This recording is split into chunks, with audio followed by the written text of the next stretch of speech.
18 কোটি মানুষের মধ্যে হয়তো বা 12 থেকে 13 কোটি মানুষ আমাকে পছন্দ করে, বাকি সংখ্যক মানুষ হয়তো আমাকে চেনেন না, আর কিছু সংখ্যক মানুষ হয়তো অপছন্দ করে। অবশ্যই আমার ফিল্ম কেরিয়ারে একটি মানুষের অনেক বেশি সাপোর্ট যুক্ত ছিল, অবশ্যই কিং খান। তো পছন্দ অপছন্দ মিলিয়ে এইটুকু বলবো, তারা আমাকে অবশ্যই দেখেন বা অনুসরণ করেন।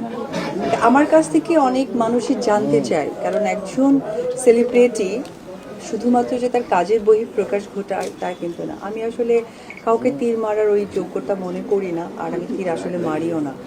আনফর্চুনেট হয়তোবা কার্মা বা ভাগ্যের ক্রমে আপনারা হয়তোবা তীরটাকে এদিক ওদিক করেন, বাট টু বি অনেস্ট আমি অ্যাকচুয়ালি অপু বিশ্বাস একাই। অবশ্যই আমার ফিল্ম কেরিয়ারে একটি মানুষের অনেক বেশি সাপোর্ট যুক্ত ছিল, অবশ্যই কিং খান। আদারওয়াইজ আমি মনে করি যে আমার টেকনিক্যাল পার্সন তার মধ্যে হতে পারেন আপনারা, তার মধ্যে আমার ডিরেক্টর, আমার প্রডিউসার, আমার সহশিল্পী যারা আছেন। এছাড়া আমি আসলে তীর নিয়ে কখনো আমি চিন্তাই করিনি, বিকজ আমি সো বিজি আমার ওয়ার্ক নিয়ে, নতুন নতুন প্ল্যানিং নিয়ে। আসলে আমি আজকে সোশ্যাল মিডিয়াতে বলি আমি আসলে কাজ করতে এসেছি। আমি আমি আমি নিজেকে মনে করি আমি একজন পরিশ্রমী